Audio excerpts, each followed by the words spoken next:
ಕೃಷಿ ವಿಜ್ಞಾನಗಳ ವಿಶ್ವವಿದ್ಯಾಲಯ ಮಂಡ್ಯ, ಕೃಷಿ ಮಹಾವಿದ್ಯಾಲಯ ಕಾರೆಕೆರೆ ಹಾಸನದ ಗ್ರಾಮೀಣ ಕೃಷಿ ಕಾರ್ಯಾನುಭವ ಶಿಬಿರದ ಅಂಗವಾಗಿ ಇಂದು ನಾವು ಊಪಿನಹಳ್ಳಿ ಗ್ರಾಮದ ಸಾವಯವ ಕೃಷಿಕನಾದಂತಹ ರಕ್ಷಿತ್ ಎಂಬ ರೈತನ ಸಂದರ್ಶನವನ್ನು ಮಾಡೋಣ. ಬನ್ನಿ.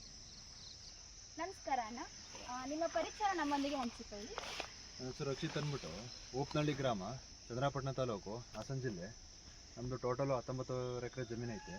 ಇಲ್ಲಿ 15 ಎಕರೆ ತೋಟ, ಇನ್ನು 2 ಎಕರೆ ಗದ್ದೆ ಮತ್ತು 2 ಎಕರೆ ಹೊಲ. ಇಲ್ಲಿ 15 ಎಕರೆಯಲ್ಲಿ 2 ಎಕರೆ ಕಬ್ಬು ಐತೆ, ಇನ್ನು 13 ಎಕರೆನೂ ಫುಲ್ ತೋಟ ಮಾಡಿದ್ದೀವಿ. ತೋಟ ಫುಲ್ಲು ತಾತಾರ ಕಾಲದಿಂದಲೂ ತೆಂಗು ಐತೆ. ಪ್ಲಸ್ ಈಗ ಒಂದು 800 ಗಿಡ ಅಡಿಕೆ ಮಾಡಿದ್ದೀನಿ, ಪ್ಲಸ್ ಒಂದು 80ರಿಂದ 100 ಗಿಡ ಕಾಫಿ ಮಾಡಿದ್ದೀನಿ, ಸ್ವಲ್ಪ ಅರಿಶಿನ ಮತ್ತು ಗ್ರೀನ್ ಮಲ್ಚಿಂಗು. ನಾನೀಗ 2-3 ವರ್ಷದಿಂದ ಏನು ಮಾಡಿದ್ದೀವಿ ಅಂತಂದರೆ, ಯಾವುದೇ ಪೆಸ್ಟಿಸೈಡಲ್ಲಿ ಮೆನ್ಯೂರಲ್ಲಿ ಯೂಸ್ ಮಾಡಿಲ್ಲ. ಗ್ರೀನ್ ಮೆನ್ಯೂರು, ಕೊಟ್ಟಿಗೆ ಗೊಬ್ಬರ, ಮತ್ತು ವರ್ಷಕ್ಕೆ 2 ಸಲ ರೋಟ್ರ್ ಹಾಕ್ಬಿಟ್ಟು ಮೆನ್ಯೂರಲ್ಲಿ ಗೊಬ್ಬರ ಗ್ರೀನ್ ಮೆನ್ಯೂರನ್ನೇ ಗೊಬ್ಬರ ಮಾಡ್ತಿದ್ದೀವಿ. ಸಾವಯವಾಗಿ ಮಾಡಬೇಕು ಅಂತ ಅಂದ್ಬಿಟ್ಟು ಪೆಸ್ಟಿಸೈಡಲ್ಲಿ ಫರ್ಟಿಲೈಸರ್ ಅದು ಯೂಸ್ ಮಾಡಬಾರ್ದು ಅಂತ ಅಂದ್ಬಿಟ್ಟು ಒಂದು 3 ವರ್ಷದಿಂದ ತೋಟನ ಇದೇ ಥರ ಮೇಂಟೈನ್ ಮಾಡ್ತಾಯಿದ್ದೀವಿ. ಮತ್ತು ಸ್ಪ್ರಿಂಕ್ಲರಲ್ಲಿ ನೀರು ಕೊಡ್ತಾಯಿದ್ದೀವಿ, ನಾವು ಫ್ಲಡ್ ಇರಿಗೇಷನ್ ಮಾಡ್ತಾಯಿಲ್ಲ.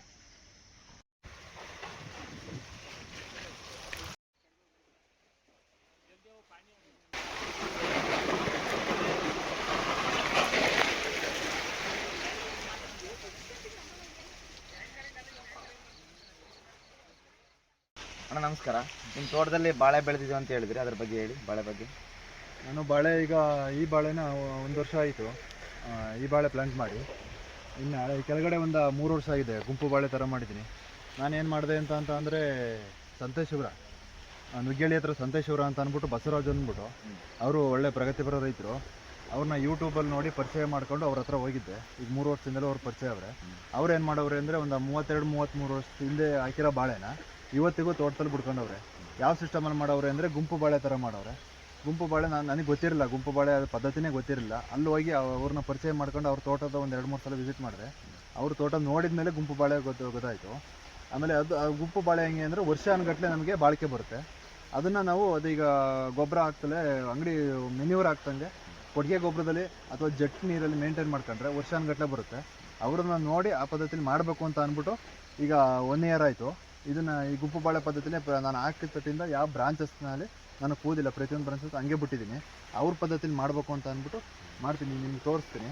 3 ವರ್ಷದ ಬಾಳೆನೂ ಐತೆ ನಮ್ಮದು ಗುಂಪು ಬಾಳೆ. ಒಂದು ಬುಡದಲ್ಲಿ 4, 5, 7, 8ವರೆಗೂ ಬ್ರಾಂಚಸ್ ಬಂದು ಪ್ರತಿಯೊಂದರಲ್ಲೂ ವರ್ಷಕ್ಕೆ ಒಂದೊಂದು ಬುಡದಲ್ಲಿ 3 ಅಥವಾ 4 ಗೊನೆ ನನಗೆ ಬರ್ತಾಯಿದೆ. ಇದು ಲಾಸ್ಟ್ ಇಯರ್ ಹಾಕಿರೋ ಪ್ಲ್ಯಾಂಟು. ಇದು ಗುಂಪು ಬಾಳೆ ಮಾಡಿದ್ದೀನಿ, ನಿಮಗೆ ತೋರಿಸ್ತೀನಿ. ಅಲ್ಲಿ ನೋಡಿ, ಆ ಗುಂಪು ಬಾಳೆ ಅದು ಅಷ್ಟೇ ಒಂದೇ ಬುಡ ಹಾಕಿರೋದು. ನಾನು ಯಾವ ಬ್ರಾಂಚಸ್ನೂ ಕೂದಿಲ್ಲ. ಒಂದೊಂದು ಬುಡದಲ್ಲೂ 3, 4, 5 ಬ್ರಾಂಚಸ್ ಏನೈತೆ ಬಿಟ್ಟಿದೆ. ಈಗ ಒಂದೊಂದು ಗೊನೆ ಏನೈತೆ ಆ ಗೊನೆ ಕಟಾವಾದಮೇಲೆ ಇನ್ನೊಂದು 3 ತಿಂಗಳು 4 ತಿಂಗಳಿಗೆ ಇನ್ನೊಂದು ಬಿಡುತ್ತೆ, ಮತ್ತೆ 3 ತಿಂಗಳು 4 ತಿಂಗಳಿಗೆ ಹಿಂಗೆ ಬಿಡುತ್ತೆ. ಒಂದು ವರ್ಷಕ್ಕೆ ಒಂದು ಬುಡದಿಂದ 3 ಅಥವಾ 4 ಗೊನೆ ಬಿಡುತ್ತೆ. ಈಗ ನಾನು ಹಾಕಿರೋ 2000 ಗುಣಿ ಹಾಕಿದ್ದೀನಿ. 2000 ಗುಣಿಲಿ ಒಂದೊಂದು ಗುಣಿಲಿ 3-4 ಬಿಟ್ರೆ 5,000, 6,000, 7,000 ಗಂಟ ಬುಡ ಆಯ್ತವೆ. ಒಂದೊಂದು ಗುಣಿಲಿ ಒಂದು ವರ್ಷಕ್ಕೆ ತೂಕ ಕಡಿಮೆ ಆಗ್ಬೋದು. ಈಗ ಒಂದು ಬುಡ್ಕೊಂಡ್ರೆ ತೂಕ ಜಾಸ್ತಿ ಬರುತ್ತೆ. ನಮಗೊಂದು 2 kg 3 kg ಗೊನೆ ಕಡಿಮೆ ಬಂದರೂ ಕೂಡ ಒಂದು ವರ್ಷಕ್ಕೆ 1 ಗೊನೆ ತಗೊಳ್ಳೋ ಅಂಥ ಜಾಗದಲ್ಲಿ 3 ಅಥವಾ 4 ಗೊನೆ ತಗೋಬೋದು. ಈಗ ನೋಡ್ಬೋದು, ಈ ಪ್ರತಿಯೊಂದು ಬುಡನೂ ನಾನು ಹಂಗೆ ಬಿಟ್ಟಿರೋದು, ಯಾವ ಬ್ರಾಂಚಸ್ನೂ ಕೂದಿಲ್ಲ, ಇದೇ ಥರ ಬಿಟ್ಟಿದ್ದೀನಿ. ಈ ಬಾಳೆ ಪ್ರತಿಯೊಂದು ಅಷ್ಟೇ. ಕೊಟ್ಟಿಗೆ ಗೊಬ್ಬರ ಕೊಟ್ಟರೆ ಯಾವ ಮೆನ್ಯೂರ್ನೂ ಕೊಟ್ಟಿಲ್ಲ. ಇವೆಲ್ಲ ನೋಡಿ, ಎಲ್ಲನೂ ಅದೇ ಏನು ಬ್ರಾಂಚ್ ಗುಣಿ ಹಾಕಿದ್ದೀನೋ ಅದಾದಮೇಲೆ ಒಂದನ್ನು ಕೂಡ ನಾನು ಕೂದಿಲ್ಲ. 2, 3, 4ನ ಒಂದೊಂದು ಬುಡದಲ್ಲಿ ಗುಂಪು ಬಾಳೆನೇ ಮಾಡಬೇಕು, ಅವ್ರ ಥರನೇ ಮಾಡಬೇಕು, ಬಸವರಾಜ್ ಅವ್ರ ಥರನೇ ಮಾಡಬೇಕು ಅಂತ ಅಂದ್ಬಿಟ್ಟು ಬಿಟ್ಟಿದ್ದೀನಿ. ಮತ್ತು ಇನ್ನೊಬ್ಬರು ಸುಬ್ಬೇಗೌಡರು ಅಂತ KR ಅವರೇ, ಮತ್ತು ಇನ್ನೊಬ್ಬರು ಕಿಕ್ಕೇರಿಲಿ ರಾಮಲಿಂಗೇಗೌಡರು ಅಂತ ಅಂದ್ಬಿಟ್ಟು ಸುಮಾರು ಜನ ಯೂಟ್ಯೂಬರ್ಸ್ ಗೊತ್ತಿರುತ್ತೆ. ಅವರು ಸೇಮ್ ಇದೇ ಥರ ಗುಂಪು ಬಾಳೆ ಮಾಡವ್ರೆ. ಅವ್ರು 3 ಜನ ರೈತರನ್ನು ನೋಡೋಕೆ ಬಂದ್ಬಿಟ್ಟು ಇದನ್ನು ಸ್ಟಾರ್ಟ್ ಮಾಡಿದ್ದು. ಮುಖ್ಯವಾಗಿ ಗುಂಪು ಬಾಳೆ ಬಸವರಾಜ್ ಅಂದ್ಬಿಟ್ಟು ಅವರು 33 ವರ್ಷದಿಂದ ತೋಟನ ಉಳುಮೆ ಮಾಡಿಲ್ಲ, 0 ಕಲ್ಟಿವೇಷನಲ್ಲೇ ತೋಟ ಮಾಡ್ತವ್ರೆ. ಮತ್ತು ಪ್ಲಸ್ ತೆಂಗಿನ ತೋಟದೊಳಗೆ ಅಡಿಕೆನೂ ಹಾಕವ್ರೆ. ಗುಂಪು ಬಾಳೆನ ಅವರು ಯಾವುದೇ ಮೆನ್ಯೂರ್ ಕೊಡ್ದಂಗೆ 33 ವರ್ಷದಿಂದ ಮಾಡ್ತಾಯಿದ್ದಾರೆ. ಮತ್ತು ಇನ್ನು ನೀರು ನಿರ್ವಹಣೆನೂ ಅಷ್ಟೇ. ನೀವು ನೋಡ್ತಾ ಇರ್ಬೋದು, ಜೆಟ್ ಹೊಡಿತಾ ಇದೆ. ನಾವು ಮುಂಚೆ ಏನು ಮಾಡಿವಿ ಅಂತ ಅಂದರೆ, ಪ್ರತಿ ಬದುಗಳಿಗೆ ಇರುವ ಒಂದೊಂದು ತುಂಡಿಗೆ ತುಂಬ ಹಾಕಿವ ನೀರು, ಸ್ಪ್ರೆಡ್ ಇರಿಗೇಷನ್ ಮಾಡಿವ. ಮುಂಚೆ ಪೈಪ್ ಲೈನ್ ಮಾಡಿಬಿಡ್ತೀವಿ. ಪ್ರತಿ 2-2 ತುಂಡಿಗೆ ಒಂದು ಟೀ ಇಟ್ಕೊಂಡಿದ್ದು ಎಲ್ಲದಕ್ಕೂ ಮಾಮೂಲಿ ಪ್ರತಿಯೊಂದು ಆ ತುಂಡಾದ್ಮೇಲೆ ಈ ತುಂಡು, ಈ ತುಂಡಾದ್ಮೇಲೆ ಈ ತುಂಡು, ಈ ಥರ ಫ್ಲಡ್ ಇರಿಗೇಷನ್ ಮಾಡಿದ್ದು. ಅವ್ರೇನು ಬಂದರು, ಬಸವರಾಜವರು, ಆವಯ್ಯರು. ಆಮೇಲೆ ಒಂದು ಮರಕ್ಕೆ ಕಾಯಿಲೆ, ಏನೋ ನಮಗೆ ಸ್ಟಂಪ್ ಬ್ಲೀಡಿಂಗ್ ಆಯ್ತೈತಲ್ಲ, ರಸ ಸೋರೋ ರೋಗ, ಅದು ಪ್ಲಸ್ ಮತ್ತು ಬಾಳೆ ಜಾಸ್ತಿ ದಿನ ಬಾಳಿಕೆ ಬರಬೇಕು ಅಂದರೆ ನೀರನ್ನ ಜಾಸ್ತಿ ತುಂಬ ಹಾಕ್ಬಾರ್ದಂತೆ. ನೀರು ತುಂಬ ಹಾಕಿದಷ್ಟು ಮಣ್ಣಿಗೆ ಒಳಗಡೆ ಗಾಳಿ ಆಡಲ್ಲ, ಮಣ್ಣು ಗಟ್ಟಿ ಆಗುತ್ತೆ, ಎರೆಹುಳ ಸಂಚಾರ ಕಡಿಮೆ ಆಗುತ್ತೆ. ಅದಕ್ಕೋಸ್ಕರ ಡ್ರಿಪ್ಪು ಅಥವಾ ನೀರು ಜಾಸ್ತಿ ಇದ್ದರೆ ಜೆಟ್ಟು, ಅಥವಾ ನೀರು ಕಡಿಮೆ ಇದ್ದರೆ ಡ್ರಿಪ್ಪಲ್ಲಿ ಮೇಂಟೈನ್ ಮಾಡಿ, ಫ್ಲಡ್ ಇರಿಗೇಷನ್ ಯಾವುದೇ ಕಾರಣಕ್ಕೂ ಮಾಡಬೇಡಿ ತೋಟಕ್ಕೆ ಅಂತ ಅವ್ರು ಹೇಳಿದರು. ಅವ್ರನ್ನ ಹೇಳಿದಂಥ ಪದ್ಧತಿಲಿ ನಾನು ಅವತ್ತಿಂದಲೂ ನನಗೆ 1.5 ವರ್ಷದಿಂದಲೂ ಈ ಬಾಳೆ ಹಾಕಿ ಸ್ಟಾರ್ಟಿಂಗಿಂದಲೂ ಫುಲ್ಲು ಜೆಟ್ಟಲ್ಲೇ ನೀರು ಕೊಡ್ತಾಯಿದ್ದೀನಿ. ಪ್ರತಿದಿನ ಜೆಟ್ ಚೇಂಜ್ ಮಾಡಿ ಒಂದೊಂದು ಲೈನು 4 ಬಾಯಿದು ಅಷ್ಟೇ. ಟೋಟಲ್ 26 ಜೆಟ್ ಹೊಡಿತೇವೆ. ಎಲ್ಲ 4 ಬಾಯಿಂದ ಒಂದು ಬಾಯಲ್ಲಿ 8 ಹೊಡಿತೇವೆ, ಒಂದು ಬಾಯಿ 7, ಒಂದು ಬಾಯಲ್ಲಿ 11 ಜೆಟ್ ಹೊಡಿತೇವೆ. ಇದರ ಪ್ರತಿ ಬಾಯಿಲೂ ಒಂದೊಂದು ಲೈನಿಗೆ ಒಂದೊಂದು ಬಾವಿನ ಸಿಸ್ಟಮ್ ಮಾಡ್ಕೊಂಡಿದ್ದೀವಿ. ಪ್ರತಿ ಒಂದೊಂದು ಲೈನ್ ಬೈ ಡೈಲಿ ಚೇಂಜ್ ಮಾಡ್ಕೊಂಡು ಜೆಟ್ಟಲ್ಲೇ ಪ್ರತಿಯೊಂದು ಜಾಗಕ್ಕೂ ನೀರು ಕೊಡ್ತಿದ್ವಿ. ಅದು ಈಗ ಹೊಸ್ದಾಗಿ ಅಡಿಕೆ ಹಾಕಿದ್ದೀನಲ್ಲ, ಅಡಿಕೆಗೂ ನೀರಾಗುತ್ತೆ, ಬಾಳೆಗೂ ನೀರು ಕೊಟ್ಟಂಗೆ ಆಗುತ್ತೆ, ತೆಂಗುಗೂ ನೀರು ಕೊಟ್ಟಂಗೆ ಆಗುತ್ತೆ. ಮತ್ತು ಅಲ್ಲಿ ತೋರಿಸ್ತೀನಿ ನಿಮಗೆ, ಅರಿಶಿನ ಹಾಕಿದ್ದೀನಿ, ಸ್ವಲ್ಪ ಅರಿಶಿನೂ ನೀರು ಕೊಟ್ಟಂಗೆ ಆಗುತ್ತೆ. ಪ್ಲಸ್ ಈ ಗ್ರೀನ್ ಮಲ್ಚಿಂಗು ಉರುಳಿ ಹಾಕಿದ್ದೀನಿ, ಉರುಳಿಗೂ ನೀರು ಕೊಟ್ಟಂಗೆ ಆಗುತ್ತೆ. ಒಂದೇ ನೀರಲ್ಲಿ 4-5 ಥರ ಬೆಳೆ ಬೆಳಿತವೆ, 4-5 ಥರ ಇನ್ಕಮ್ಮು ಒಬ್ಬ ರೈತನಿಗೆ ಸಿಗುತ್ತೆ. ಅದಕ್ಕೋಸ್ಕರ ಈ ಪದ್ಧತಿನ ಅಳವಡಿಸ್ತೀನಿ. ಅಲ್ಲ, ನಿಮ್ಮ ತೋಟದಲ್ಲಿ ನೀವು ಕಾಫಿ ಬೆಳೆಸ್ತೀನಿ ಅಂತಲ್ಲ, ಅದನ್ನು ತೋರಿಸ್ತೀರಾ? ಮತ್ತು ಅದ್ರ ಬಗ್ಗೆ ನಮಗೆ ಸ್ವಲ್ಪ ಹೇಳಿ. ಹೆಂಗೆ ಬೆಳೆಸ್ತೀರಾ, ಐಡಿಯಾ ಹೆಂಗೆ ನಿಮಗೆ? ಕಾಫಿ ನಮ್ಮ ಭಾಗದಲ್ಲಿ ಯಾರೂ ಕಾಫಿ ಮಾಡಿರಲಿಲ್ಲ. ನಾನು ಹೋದ ವರ್ಷ ಏನು ಮಾಡಿದೆ ಅಂತ ಅಂದರೆ, ಸ್ವಲ್ಪನಾದರೂ ಕಾಫಿ ಮಾಡೋಣ, ಸ್ವಲ್ಪನಾದರೂ ಇರಲಿ ತೋಟದಲ್ಲಿ ಅಂತ ಅಂದ್ಬಿಟ್ಟು, ಈಗ ಒಂದು ಹೆಂಗಿದ್ರು ಗೊಬ್ಬರ ಕೊಡ್ತೀವಿ ತೋಟಕ್ಕೆ, ಮತ್ತು ನೀರು ಹೊಡಿತೀವಿ. ಅದೇ ನೀರಲ್ಲಿ ಅದೇ ಗೊಬ್ಬರದಲ್ಲಿ ಅದು ಒಂದು ಇನ್ಕಮ್ ಆಗುತ್ತೆ ಅಂತ ಅಂದ್ಬಿಟ್ಟು ಯೋಚನೆ ಮಾಡಿಬಿಟ್ಟು, ಸಕಲೇಶ್ಪುರದ ಹತ್ರ ಬಾಳಪೇಟೆ ಅಂತ ಐತೆ, ಅಲ್ಲಿ ಚಂದ್ರು ಅಂತ ಅವರೇ, ನಮ್ಮ ಕೇರ್ಪೇಟೆ ಸುಬ್ಬೇಗೌಡ್ರ ಹತ್ರ ನಂಬರ್ ತಗೊಂಡು ಅಲ್ಲಿ ಹೋಗಿ ಒಂದು 100 ಗಿಡ ಕಾಫಿ ಗಿಡ ತಂದುಬಿಟ್ಟು, ನಮ್ಮ ಭಾಗದಲ್ಲಿ ಯಾರೂ ಬೆಳೆದಿಲ್ಲ, ನಾನು ಫಸ್ಟ್ ಟ್ರೈ ಮಾಡೋಣ ಅಂತ ಅಂದ್ಬಿಟ್ಟು 100 ಗಿಡ ಪ್ಲಾಂಟ್ ಮಾಡಿದ್ದೀನಿ. ಹೋದ ವರ್ಷ ಪ್ಲಾಂಟ್ ಮಾಡಿರೋದು, ಅದು ತೋರಿಸ್ತೀನಿ ನಿಮಗೆ. ಇಲ್ಲೊಂದು ಗಿಡ ಐತೆ ತೋಟದ ಮಧ್ಯ ಬಾಳೆ ಮಧ್ಯ ಒಂದೊಂದು ಗಿಡನ ನಾನೀಗ ಹೋದ ವರ್ಷ ಪ್ಲಾಂಟ್ ಮಾಡಿರೋದು, 1 ಇಯರ್ ಪ್ಲಾಂಟು. ಇದು 3 ವರ್ಷ ಬೇಕು, 2.5 3 ವರ್ಷ ಬೇಕು ಅಂತ ಅಂದವ್ರೆ. ಅದು ನನಗೆ ಫಸ್ಟು. ಮತ್ತು ಇದನ್ನು ಏನು ಮಾಡಿದ್ದೀನಿ ಅಂತ ಅಂದರೆ, ನಾನು ಹೋದ ಸಲ ಆಗ್ತಾಗ್ಲಿಂದಲೂ ಯಾವುದೇ ಮೆನ್ಯೂರ್ ಕೊಟ್ಟಿಲ್ಲ, ಸ್ವಲ್ಪ ಕೊಟ್ಟಿಗೆ ಗೊಬ್ಬರ ಕೊಟ್ಟಿರೋದೊಂದು ಬಿಟ್ಟರೆ. ಈಗ ಮತ್ತೆ ನೆಕ್ಸ್ಟ್ ಈಗ ನಾಳೆಯಿಂದ ಲೇಬರ್ ಬರ್ತಾರೆ, ಎಲ್ಲಕ್ಕೂ ಸ್ವಲ್ಪ ಒಂದು ಅರ್ಧ ಮಂಕ್ರಿ ಒಂದೊಂದು ಮಂಕ್ರಿ ಕೊಟ್ಟಿಗೆ ಗೊಬ್ಬರ ಬಿಟ್ಟರೆ ಇನ್ನೇನು ಕೊಟ್ಟಿಲ್ಲ. ಅದು 1 ವರ್ಷ ಪ್ಲಾಂಟು. ಒಂದು ಚೂರು ಗೊಬ್ಬರನೇ ಆಗಲಿ, ಅದು ಕಳೆ ಔಷಧಿನೇ ಹೊಡೆದಿಲ್ಲ. ಒಂದು 2 ಸಲ ಕಳೆ ಕ್ಲೀನ್ ಮಾಡಿಸಿದ್ದೀವಿ. ಈಗ ಒಂದು ಸಲ ಕೊಟ್ಟಿಗೆ ಗೊಬ್ಬರ ಕೊಟ್ಟಿದ್ದೀನಿ, ಈಗ ನೆಕ್ಸ್ಟ್ ಕೊಟ್ಟರೆ 2ನೇ ಸಲ ಆಗುತ್ತೆ.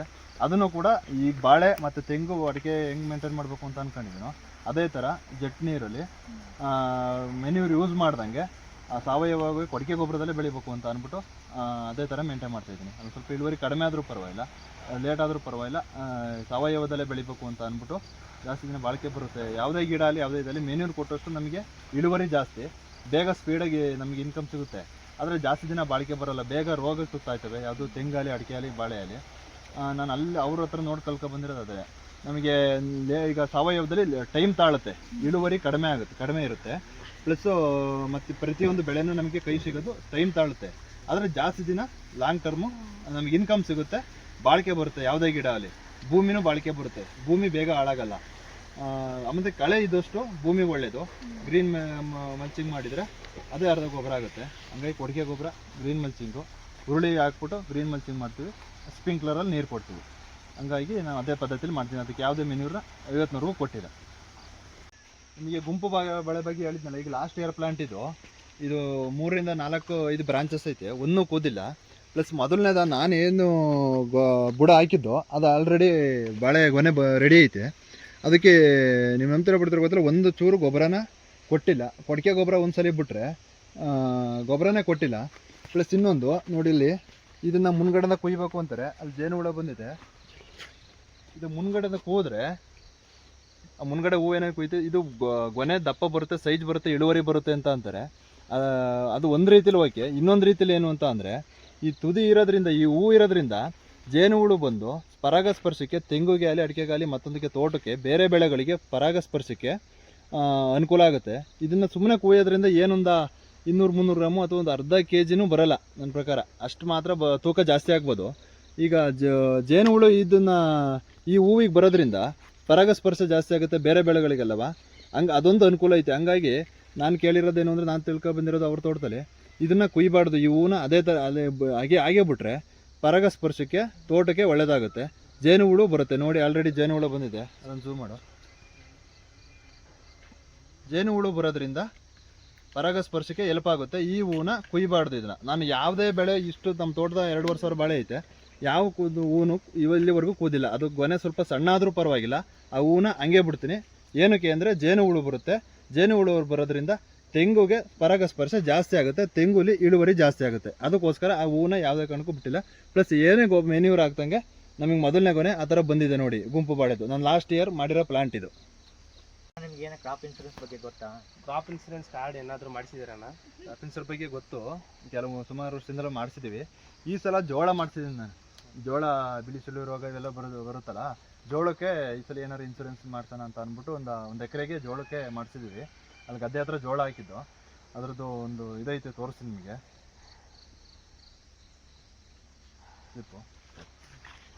ಜೋಳಕ್ಕೆ ಆಲ್ರೆಡಿ 1 ಎಕರೆಗೆ ಇದು ಒಂದು ಸರ್ವೆ ನಂಬರು 28 ಕುಂಟೆ, ಅದಾದಮೇಲೆ ಇನ್ನೊಂದು 10 ಕುಂಟೆ, ಟೋಟಲ್ 30 ಕುಂಟೆಗೆ ಕ್ರಾಪ್ ಇನ್ಸೂರೆನ್ಸ್ ಜೋಳಕ್ಕೆ ಮಾಡಿಸಿದ್ದೀನಿ ನಾನು. ನಮ್ಮ ತಾಯಿಯವ್ರ ಹೆಸರಲ್ಲಿರೋದು ಜಮೀನು. 38 ಕುಂಟೆ, 2 ಕುಂಟೆ ಕಡಿಮೆ 1 ಎಕರೆಗೆ ಕ್ರಾಪ್ ಇನ್ಸೂರೆನ್ಸ್ ಜೋಳಕ್ಕೆ ಆಲ್ರೆಡಿ ನಾವು ಮಾಡಿಸಿದ್ದೀವಿ ಈ ವರ್ಷದ್ದು, ಈ ಇಯರ್ದು. ಇನ್ನು ರಾಗಿದು ನೆಕ್ಸ್ಟ್ ಬಿಡ್ತೀವಿ ಅಂತ ಅಂದವ್ರೆ, ಇನ್ನು ಓಪನ್ ಆಗಿಲ್ಲ ಅಂತ ಅಂತಿದ್ರು. ನೆಕ್ಸ್ಟ್ ರಾಗಿದು ಅಂತ ಮಾಡಿಸ್ತೀನಿ ನೆಕ್ಸ್ಟ್. ಈಗ ಆಲ್ರೆಡಿ ಜೋಳವನ್ನು ಮಾಡಿಸಿದ್ದೀನಿ.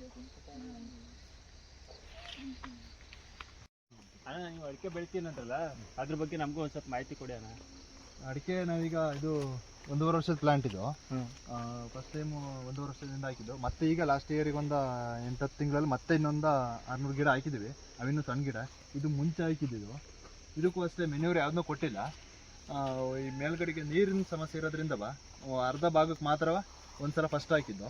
ಅದಾದಮೇಲೆ ನೆಕ್ಸ್ಟ್ ಕೆಳಗಡೆ ಇರೋವು ಈಗ ಬಿಫೋರ್ ಒಂದು 8-10 ತಿಂಗಳಲ್ಲಿ ಹಾಕಿರೋದು. ಅವು ಇನ್ನೂ ಸಣ್ಣ ಗಿಡ. ಇವು 1 ವರ್ಷ 1.25 ವರ್ಷದ ಗಿಡಗಳು. ಇವಕ್ಕೂ ಅಷ್ಟೇ ಇದು ಕೊಟ್ಟಿಗೆ ಗೊಬ್ಬರ ತೋರಿಸ್ತೀನಿ. ಮಾಮೂಲಿ ನಮ್ಮ ಸ್ಕೂಲ್ದು ಕೊಟ್ಟಿಗೆ ಗೊಬ್ಬರ ಇದು. ಕೊಟ್ಟಿಗೆ ಗೊಬ್ಬರ ಬಿಟ್ಟರೆ ನಾವೇನೂ ಕೊಟ್ಟಿಲ್ಲ, ಇದನ್ನೇ ಕೊಡ್ತಿರೋದು. ಈಗ ನೆಕ್ಸ್ಟ್ ಈಗ ನಾಳೆಯಿಂದ ಲೇಬರ್ ಬರ್ತಾರೆ. ಇದನ್ನು ಒಂದೊಂದು ಮಂಕ್ರಿ ಒಂದೊಂದು ಪ್ರತಿ ಗಿಡಕ್ಕೂ ನೀರಿದ್ದು ಮಾಮೂಲಿ ಮುಂಚೆ ಹೇಳಿದ್ದೀನಲ್ಲ ಆ ಥರ ಸ್ಪ್ರಿಂಕ್ಲರಲ್ಲಿ ತೆಂಗು ತೋಟಕ್ಕೆ ಜೊತೆ ಅಡಿಕೆಗೂ ನೀರು ಕೊಡ್ತೀವಿ. ಗೊಬ್ಬರ ವರ್ಷಕ್ಕೆ 2 ಸಲ, ಕೊಟ್ಟಿಗೆ ಗೊಬ್ಬರ ಮತ್ತು ಗ್ರೀನ್ ಮೆಣಸಿಂಗು. ಇಷ್ಟಲ್ಲಿ ನಾವು ಕೊಟ್ಟಿಗೆ ಕೊಟ್ಟಿಗೆ ಗೊಬ್ಬರ ಬೀಗ ಹಾಕಿರೋದು ಅಡಿಕೆ ಎಲ್ಲ, ಈ ಸಣ್ಣ ಗಿಡಗಳೆಲ್ಲ. ಅಡಿಕೆ ಗಿಡ ಏನಿದೆ ಇದು ಈಗ ಪ್ಲಾಂಟ್ ಮಾಡಿರೋದು. ಬಾಳೆಯಿಂದ ಮಧ್ಯಕ್ಕೆ ಒಂದೊಂದು ಗಿಡಗಳು. ಎಷ್ಟು ತಿಂಗಳು ಇದು ಹಾಕಿರೋದು? ಒಂದು 8 ತಿಂಗಳು ಆಯಿತು. 8 ತಿಂಗಳು, 8ರಿಂದ 9 ತಿಂಗಳು. ಈ ಅಡಿಕೆ ಗಿಡ ಗೊಬ್ಬರ ಕೊಟ್ಟಿಲ್ಲ. ಗೊಬ್ಬರ ಕೊಟ್ಟರೆ ಬೇಗ ಸ್ಪೀಡಾಗಿ ನಿಮಗೆ ಬೆಳವಣಿಗೆ ಬರುತ್ತೆ. ಕೊಟ್ಟಿಗೆ ಗೊಬ್ಬರದಲ್ಲಿ ಮೇಂಟೈನ್ ಮಾಡೋದ್ರಿಂದ ಬೆಳವಣಿಗೆ ಸ್ವಲ್ಪ ಸ್ಲೋ ಆಗುತ್ತೆ. ಇವೆಲ್ಲ ಈಗ ಒಂದು 8ರಿಂದ 9 ತಿಂಗಳಲ್ಲಿ ಅಡಿಕೆ ಹಾಕಿರೋದು. ಬಾಳೆ ಸಸಿಗಳು ಬಾಳೆ ಗಿಡ ಏನಿದೆ ಮಧ್ಯೆ ಬಾಳೆ, ಒಂದು ಬಾಳೆ ಒಂದು ಅಡಿಕೆ, ಒಂದು ಬಾಳೆ ಒಂದು ಅಡಿಕೆ, ಆ ಥರ ಮೆಥಡಲ್ಲಿ ನಾನು ಮಾಡ್ತಿದ್ದೆ. ಅಣ್ಣ, 3 ವರ್ಷದ ಬಾಳೆ ಅಂತ ಹೇಳಿದ್ರೆ ಇದೇ 3 ವರ್ಷದ ಬಾಳೆ. ಒಂದು 10 ಬುಡ ಮುಂಚೆ ಹಾಕಿದ್ದು. ಅದನ್ನು ಪ್ರಯತ್ನ ನೋಡಬೇಕು ಅಂತ ಅಂದ್ಬಿಟ್ಟೆ, ಗುಂಪು ಬಾಳೆ ಥರ ಬಿಡೋಣ ಅಂತ ಅಂದ್ಬಿಟ್ಟು ಬ್ರಾಂಚಸ್ ಏನು ಕಟ್ ಮಾಡ್ದಂಗೆ 3 ವರ್ಷದಿಂದಲೂ ಹಂಗೆ ಬಿಟ್ಟಿದ್ದೀವಿ. ನೀವು ನೋಡ್ಬೋದು. ಆಮೇಲೆ ಗ್ರಿಲ್ ಮಲ್ಚಿಂಗು, ಸ್ಪ್ರಿಂಕ್ಲರ್ ನೀರು, ಬಾಳೆಗೊನೆ ನೋಡಿ.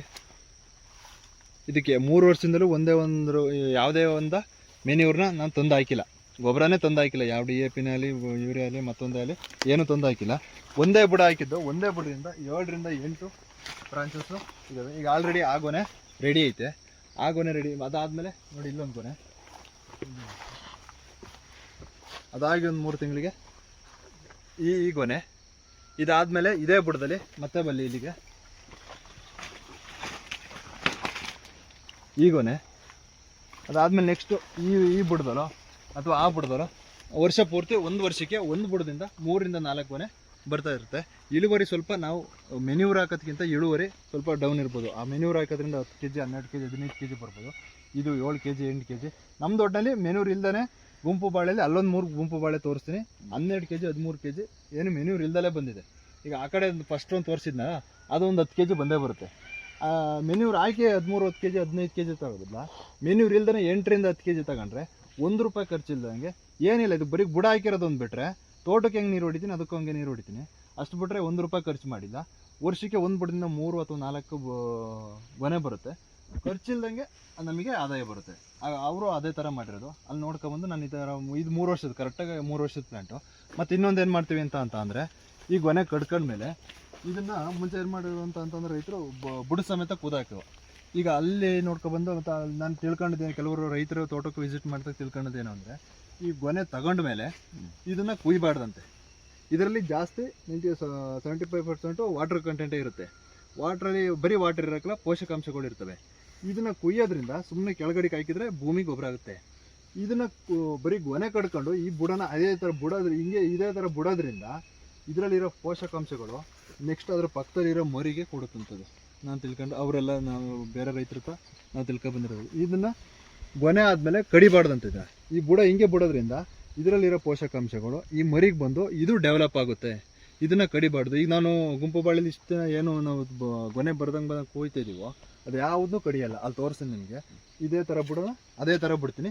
ಅದು ನಿಧಾನಕ್ಕೆ ಒಣಗಿ ಕೆಳಗಡೆ ಬಿದ್ದು ಗೊಬ್ಬರ ಆಗುತ್ತೆ. ನಿಧಾನಕ್ಕೆ ಇದರಲ್ಲಿರೋ ಪೋಷಕಾಂಶನ ಪಕ್ಕದಲ್ಲಿರೋ ತನ್ನ ಮರಿಗೆ ಕೊಡುತ್ತೆ. ಹಂಗಾಗಿ ಇದೊಂದು ಮಾಡಬಾರ್ದಂತೆ. ನಾವು ಬೆಡ್ಡಿಗೆ ಕಡಿದು ಬಿಡಿಯೋ ಫಸ್ಟು. ಈಗ ಅಲ್ಲೇ ನೋಡ್ಕೊಂಡು ಬಂದಮೇಲೆ ಕಡಿತಾ ಇಲ್ಲ, ಹಂಗೆ ಬಿಟ್ಬಿಡ್ತೀವಿ ನಾವು. ಅಲ್ಲಿ ತೋರಿಸ್ತೀನಿ ಒಣಗಿರೋದು.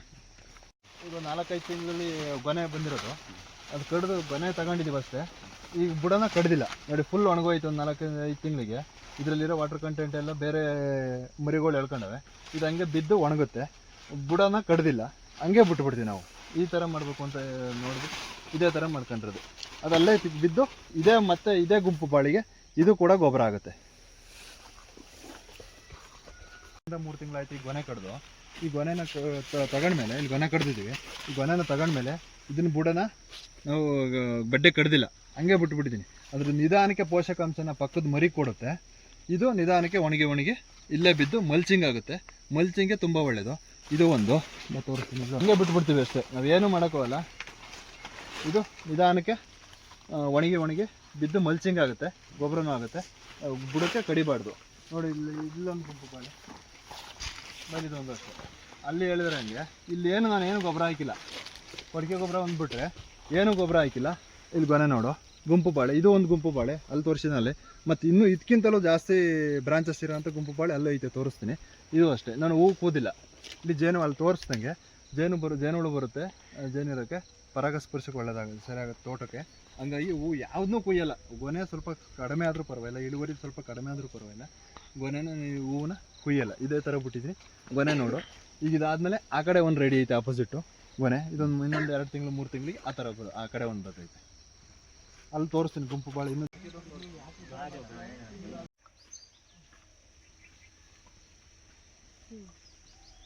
3 ವರ್ಷದ ಬಾಳೆ ಮತ್ತೆ ಇನ್ನೊಂದು ಕಡೆ ಐತೆ ಅಂತ ಅಂದಲ್ಲ, ಇದನ್ನೇ 3 ವರ್ಷದಿಂದ ಹಾಕಿರೋದು ನಾವು. ಇದನ್ನು ಅಷ್ಟೇ, ಯಾವ ಬ್ರಾಂಚಸ್ನ ಏನು ತೆಗ್ದಿಲ್ಲ. ಕೊಟ್ಟಿಗೆ ಗೊಬ್ಬರ ಕೊಟ್ಟಿದ್ದೀವಿ ಅಷ್ಟೇ. ಇನ್ನು ಸ್ಪ್ರಿಂಕ್ಲರಲ್ಲಿ ನೀರು. ಇದು ಗುಂಪು ಅದಕ್ಕಿಂತಲೂ ಇದು ಬ್ರಾಂಚಸ್ ಜಾಸ್ತಿ ಐತೆ. ಮತ್ತು ಭಾಳ ಚೆನ್ನಾಗೂ ಬರ್ತಿದ್ದು ಗೊನೆ. ಗೊನೆ ನೋಡಿ,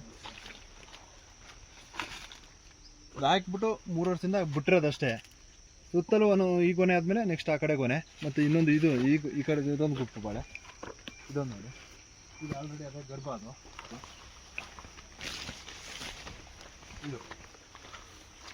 ಇದೊಂದು ಸ್ವಲ್ಪ ಇಳುವರಿ ಕಡಿಮೆ ಆಗ್ಬೋದು, ಆದರೆ ಜಾಸ್ತಿ ದಿನ. ಈಗ ಅದೊಂದು ಗುಂಪು ಬಾಳೆ ಆಲ್ರೆಡಿ ಗೊನೆ ಊದಿದ್ದೀನಿ ನೋಡಿ. ಇದು ಗೊನೆ ಊದಿದ್ದೀನಿ, ಆದರೆ ಬುಡ ಕಡ್ದಿಲ್ಲ, ಹಂಗೆ ಬಿಟ್ಬಿಟ್ಟಿದ್ದೀನಿ. ಈ ಗೊನೆ ಬಂದಿತ್ತು, ಈ ಗೊನೆ ಉಯ್ಕೊಂಡು ಈ ಬುಡ ಕಡ್ದಿಲ್ಲ, ಹಂಗೆ ಬಿಟ್ಟಿದ್ದೀನಿ. ಇದನ್ನು ಅಷ್ಟೇ. ನೆಕ್ಸ್ಟ್ ಇದ್ರ ಆಪೋಸಿಟ್ಟು ಒಂದು ಗೊನೆ ರೆಡಿ ಐತೆ, ಅದೊಂದು. ಪ್ಲಸ್ ಇಲ್ಲೊಂದು ಐತೆ ಆಲ್ರೆಡಿ. ಆಪೋಸಿಟ್ ಗೊನೆ ರೆಡಿ ಐತೆ.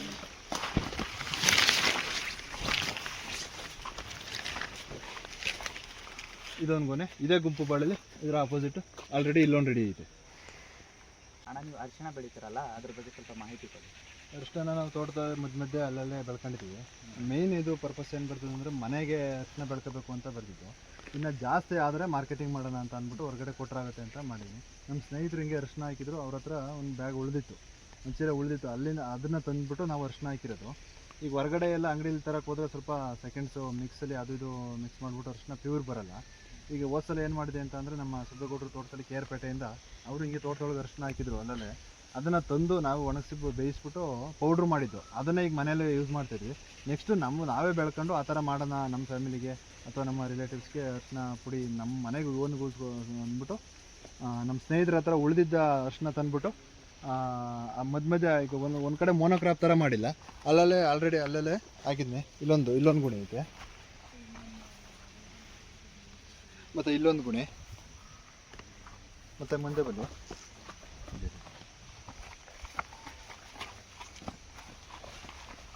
ಇಲ್ಲೊಂದು ಗುಣಿ, ಇಲ್ಲೊಂದು ಗುಣಿ, ಇಲ್ಲೊಂದು,